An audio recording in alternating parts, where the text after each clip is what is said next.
Hi, this is Sarah, the Stitchin Mommy, and I'm here with a supplemental tutorial for my new pattern, Temperature Stitches. This pattern has all specialty stitches. There's no regular cross stitches in this pattern. And traditionally, this design would be done on an even weave because several of the stitches need to puncture the center of a normal block. So this is my model. And it's done on a 28 count even weave. And some of these stitches need to be done with like where you would poke down in the center of an Aida block. If this is the equivalent of a 14 count Aida, and then you would have to punch down in the middle. So it is possible to do it on an Aida. It's not recommended, but there are two ways to do it if you really need to use Aida and you want to try this. So one is to stitch it like this size, and puncture the Aida squares with your needle. That's always an option. The other option is to just stitch it twice as large, and then every one of these fabric squares, you would just do the fabric square on your Aida, and it would just be twice as big. And so I did some calculations for you here.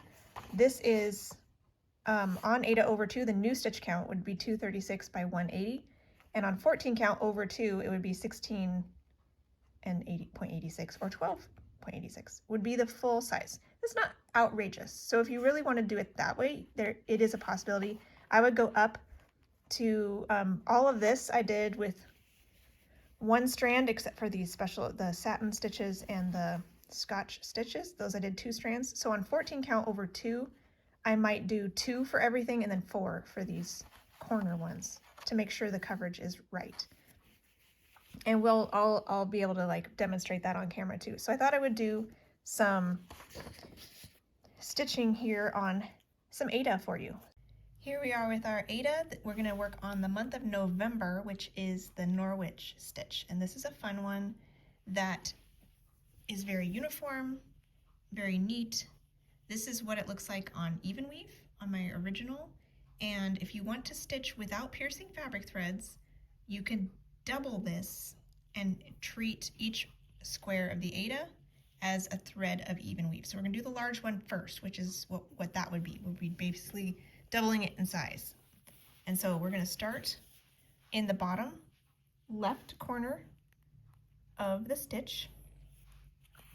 I have this threaded with 2 strands with a loop start, so I'm going to just go ahead and count to the other side without pulling it all the way through, and I'll grab that loop in a minute. So we're going to go up. This square is 3 stitches by 3 stitches, or 6 fabric threads by 6 fabric threads. So 1, 2, 3, 4, 5, 6. We're going to do one large X as a base of this stitch. We're going to grab that, go across 3. So this is should be representing a 3 by 3 stitch block, or 6 fabric threads by 6 fabric threads, which is a kind of tight that end up in the back, which is how you count if you're on even weave. You count fabric threads for 2 over 2. You hear that a lot. That's what we're doing here, only this is on Aida 2 over 2. It's very loose back here because the stitch is so big. Let's get that tightened up. Okay. So then we'll go across to the finish this X. And then for the bulk of the stitch, basically what you're doing is we'll go across the edges and continue to make diagonals smaller and smaller. So for this first one, we'll go down, just follow the stitch diagram in the packet, but then we'll go across the diagonal to the other edge, follow this across to the next hole in, and this is the method you would use on either Aida or even weave if you're just following the fabric threads.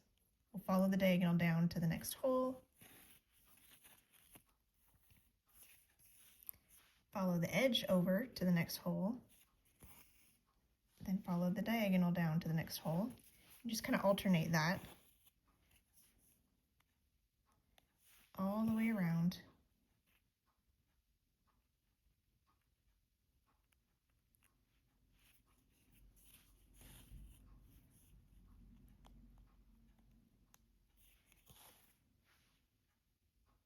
They aren't laying perfectly nice here, but it is a little different having two strands. Usually you just have the one, so you only have to worry about the one strand being laying nicely. And I made this stitch not because I wanted it a certain size for the pattern. It's not necessarily an even size for the stitch, so we will have an empty square in the center of each of the edges. But you can kind of see the square that has formed in the middle there with the way it's layered, and it looks really cool. Bigger and bigger it gets, that square diamond shape gets bigger and bigger, which is really cool. But we're only doing a smaller one this time because I didn't want like a million legs of your stitch for each day, and there's really only the need for a certain size for my pattern. So in between there's one stitch, so it's 2 fabric threads or Aida squares in between if we're doubling it. Then we'll do another big X, 6 threads over and up. I don't know if this thread is going to be enough for another one, but we'll see. Then we'll come down the side, follow the diagonal to the next hole, come down the side to the next hole, follow the diagonal down, go up the side, follow the diagonal down, up, down, across on the side, across the diagonal, down the side, diagonal, side. No, am I running out? Can I do it?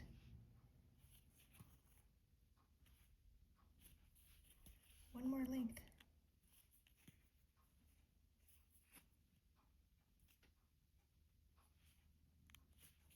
Just barely.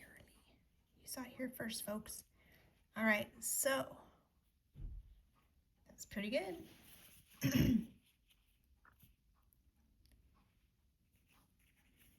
That's over 2 on Aida.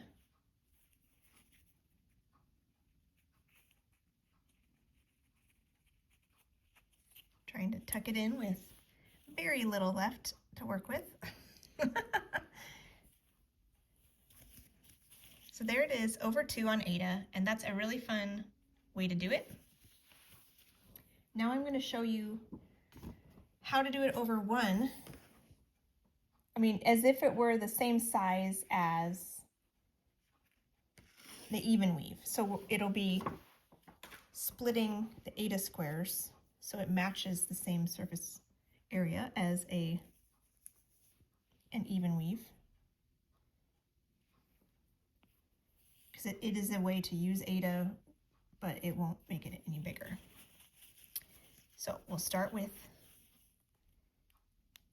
bottom left corner like we do. This time I'm just going to catch it with my finger. We're going to go up 3 stitches. This time they're squares because stitches and squares are equivalent now on Aida.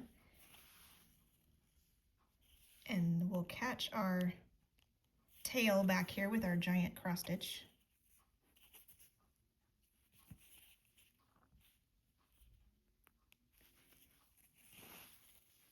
And we're going to come down the side like we did before, only this time there's no hole here in the middle, so we'll have to pierce this time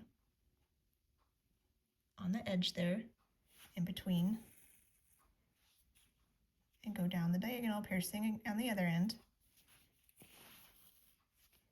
And we'll go across the side and pierce. So a series of legs with pierced sides and a series of legs with hole ends, pierced ends and hole ends. Oops, sorry. Down the side, pierce the edge, Try to get it as close to the middle as you can.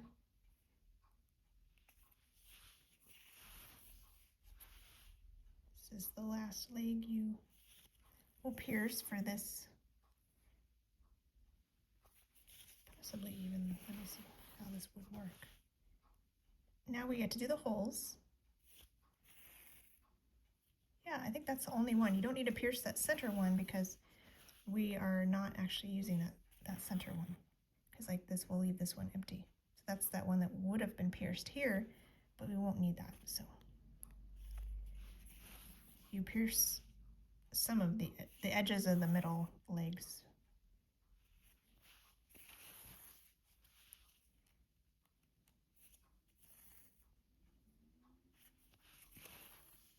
And there it is. It's a little bit more wonky than it would be on even weave because of the pierced holes tend to pull the threads, you know, a certain direction, but this stitch can end up looking a little wonky no matter what. Until it gets larger. So I don't know, doing a small one maybe was a bad idea, but I think it's cute and I wanted to keep it in there. So here, let's do another one. This is a 3 stitch by 3 stitch large cross stitch. And we'll come down the edge, pierce the Aida on the edge on both ends. Come across, pierce the beginning. It's not really in the middle. See if I can do a better job.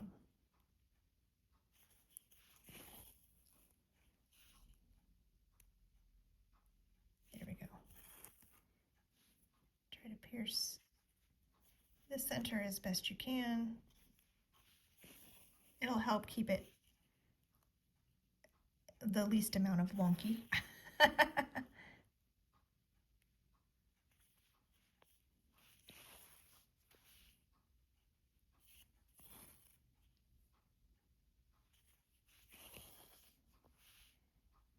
All right, now we get to do all the holes. And we're on the home stretch.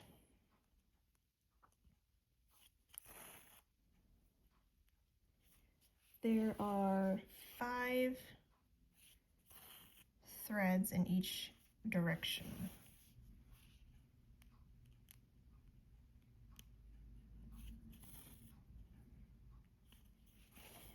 And that is the Norwich stitch for November. And we got it in the large size and the small size, equivalent to the even weave, and double over 2 on the Aida. So whichever way you want to do it should work really well.